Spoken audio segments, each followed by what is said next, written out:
Up everyone?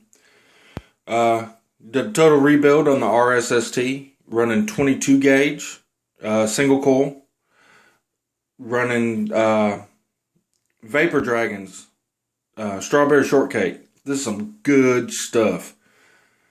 Running it in a Nemesis Clone. So let's see how it vapes.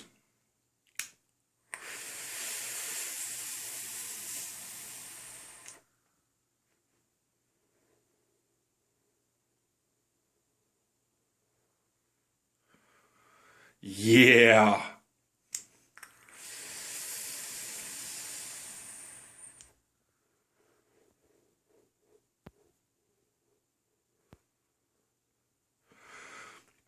.22 gauge ain't no joke. Gets the juice nice and hot. Just where I want to be. Later. Keep vaping.